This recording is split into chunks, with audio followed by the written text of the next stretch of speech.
Hello friends, இன்றைக்கி நம்ம பார்க்க போகிற வீடியோ சுகன்யா சம்ருத்தி யோஜனா அப்படிங்கிற செல்வ மகள் சேமிப்பு திட்டத்தை தான் பற்றின ஃபுல் டீட்டெயில்ஸ் உங்களோட நான் ஷேர் பண்ணியிருக்கேன். வீடியோவை ஸ்கிப் பண்ணாமல் ஃபுல்லாக பாருங்கள். இந்த திட்டம் பார்த்தீங்க அப்படின்னா ஃபுல் அண்ட் ஃபுல் பெண் குழந்தைங்களுக்கான திட்டம். இதை நீங்கள் போஸ்ட் ஆஃபீஸில் தான் ஓப்பன் பண்ணணும் அப்படிங்கிறது கிடையாது. உங்களுக்கு நியர்பை இருக்க பேங்க்கில் கூட நீங்கள் வந்து இந்த திட்டத்தை இந்த ஸ்கீமை நீங்கள் வந்து ஓப்பன் பண்ணி உங்கள் வீட்டில் பெண் குழந்தைங்க இருக்குன்னா அவங்களுக்கான சேவிங்ஸை நீங்கள் தொடரலாம். பேங்க்கில் உங்களுக்கு ஆன்லைன் ஃபெசிலிட்டி இருக்குது அப்படின்னா கூட நீங்கள் அது வழியாக கூட இந்த அக்கௌண்ட்டை ஓப்பன் பண்ணி நீங்கள் ஜாயின் பண்ணி உங்களுடைய சேவிங்ஸை நீங்கள் தொடர முடியும்.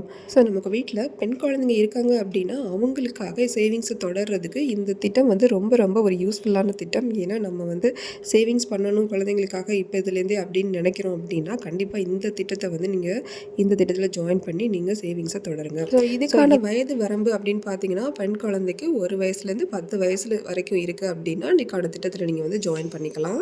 அதுக்கப்புறம் முக்கியமாக ஒரு விஷயம் என்னென்னா இது ஃபுல் அண்ட் ஃபுல் கவர்மெண்ட்டோட பேக்கில் இருக்குது அப்படிங்கிறனால ஃபுல் அண்ட் ஃபுல் உங்களுக்கு பாதுகாப்பாக இருக்கும். எந்த விதமான பாதுகாப்புக்கு பயம் இருக்க வேண்டிய அவசியமே கிடையாது. நீங்கள் தாராளமாக சேவிங்ஸும் ஜாயின் பண்ணலாம்.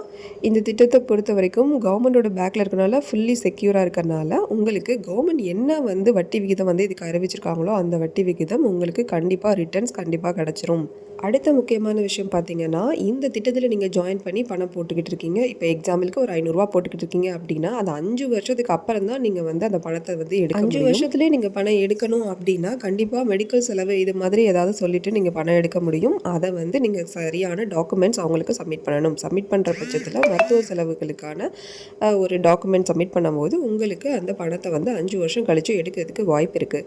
அதுக்கு அடுத்தபடியாக பார்த்தீங்க அப்படின்னா குழந்தையோட 18வது வயசில் திருமணத்துக்காகவோ ஏதோ படிப்பு செலவுக்காகவோ நீங்கள் வந்து பணம் எடுக்க வாய்ப்பு இருக்குது. அப்படி நீங்கள் எடுக்கிற பட்சத்தில் முழு பணத்தையும் நம்ம எடுக்க முடியாது. எவ்வளோ எடுக்கலாம் அப்படின்னா நம்ம கட்டின தொகையிலேருந்து ஒரு 50% எடுத்துக்க முடியும். நீங்கள் இந்த கணக்கை காமிச்சு நீங்கள் எந்த ஒரு கடன் லோன் எதுவுமே நீங்கள் வந்து எடுக்க முடியாது.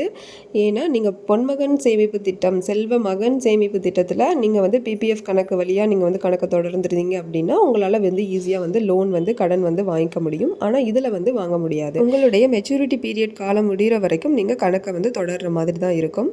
ஸோ அந்த பணத்தை தான் நீங்கள் வந்து சேவிங்ஸை வந்து நீங்கள் எடுத்துக்க முடியும். இந்த திட்டத்தை பொறுத்த வரைக்கும் உங்களுடைய முதலீடு காலம், அதாவது நீங்கள் பணம் செலுத்துவீங்க இல்லையா போஸ்ட் ஆஃபீஸ்லேயோ பேங்க்லேயோ நீங்கள் போடுற அந்த பணம் சேவிங்ஸ் பண்ணுற பணம் எத்தனை வருஷத்துக்கு இருக்கும் அப்படின்னா 21 வருஷத்துக்கு நம்ம வந்து இதில் கண்டினியூவஸாக முதலீடு பண்ணுற மாதிரி இருக்கும்.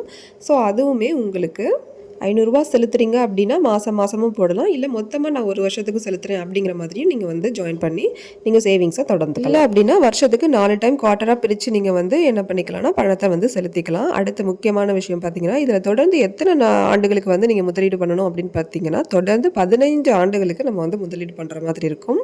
நான் ஏற்கனவே வந்து 21 வருஷம் முதலீடு பண்ணணும் அப்படிங்கிற மாதிரி சொல்லியிருப்பேன். அதாவது நீங்கள் 15 வருஷம் தொடர்ந்து முதலீடு செய்யணும். அடுத்து 16வது வருடத்துலேருந்து 21வது வருடம் வரைக்கும் நீங்கள் அந்த 6 வருஷத்துக்கு சுத்தமாக நீங்கள் வந்து பணத்தை வித்ட்ரா பண்ண முடியாது.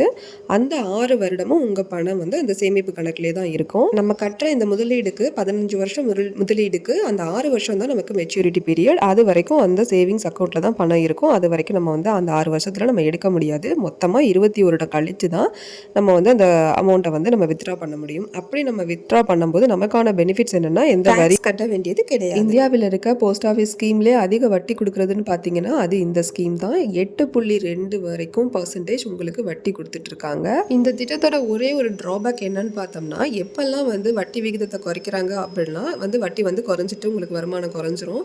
ஸோ ஆரம்பத்தில் பார்த்தீங்கன்னா 9.1% வந்து வரைக்கும் வட்டி கொடுத்துட்டு இருந்தாங்க. இப்போ 8.2 வந்து குறைச்சிருக்காங்க.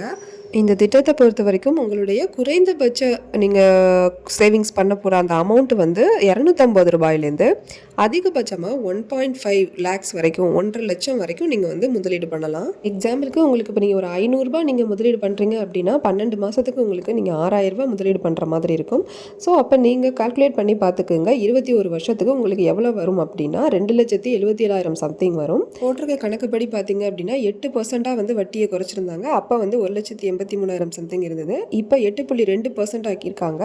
அதனால உங்களுக்கு 2,77,000 சம்திங் வரும் அப்படிங்கிறத நான் உங்களுக்கு சொல்லியிருக்கேன். இதே வந்துட்டு நீங்கள் எக்ஸாம்பிளுக்கு ஒரு 5,000 ரூபாய் நான் வந்து மாதம் செலுத்துகிறேன் அப்படின்னா உங்களுக்கு எவ்வளோ வரும் அப்படிங்கிற டீட்டெயிலையும் நான் 5,000 ரூபாய் மேனிக்கு நீங்கள் 15 வருஷம் வந்து நீங்கள் இதே கண்டினியூஸாக செலுத்திட்டு இருக்கீங்க. அந்த சேவிங்ஸை வந்து நீங்கள் பேங்க்கில் போட்டுட்ருக்கீங்க இல்லை போஸ்ட் ஆஃபீஸில் போட்டுட்ருக்கீங்க அப்படின்னா 15 வருஷத்துக்கு 180 மாதம்னு கணக்கு பண்ணிக்கோங்க. அப்போ 5,000 ரூபாய்ன்ட்டு 180 மாதத்துக்கு நீங்கள் கட்டினீங்க அப்படின்னா 9 லட்ச ரூபாய் நம்ம வந்து கட்டியிருப்போம். ஸோ இந்த 15 வருஷத்துக்கு அப்புறம் இருக்கிற அந்த 6 வருஷம் உங்களுக்கான வட்டி விகிதம் சேர்த்து எவ்வளோ வரும் அப்படின்னா, ரவுண்டடாக இந்த 6 வருஷத்துக்கான வட்டி விகிதம் வந்து 18,73,000 ரவுண்டடாக வரும்.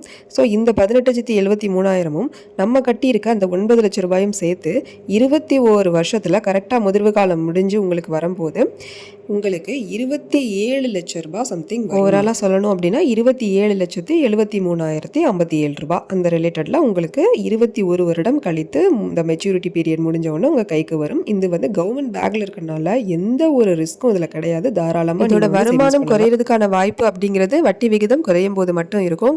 கவர்மெண்ட் அப்படியே குறைச்சாலும் ரொம்ப ஸ்லைட்லி குறைப்பாங்களே தவிர ரொம்ப அதிகப்படுத்தி குறைக்கிறதுக்கு வாய்ப்பு இருக்காது. ஸோ அதனால் எந்த ஒரு ரிஸ்க்கும் இல்லாமல் நீங்கள் பயப்படாமல் தாராளமாக இந்த சேவிங் ஸ்கீமில் நீங்கள் சேவ் பண்ணலாம். இந்த மாதிரி யூஸ்ஃபுல் விஷயங்கள் தெரிஞ்சுக்கிறதுக்கு தொடர்ந்து வீடியோஸை வாட்ச் பண்ணுங்கள். சேனலை தொடர்ந்து சப்ஸ்கிரைப் பண்ணி வச்சுக்கோங்க. நோட்டிஃபிகேஷனை ஆன் பண்ணி வச்சுக்கோங்க. தேங்க்யூ.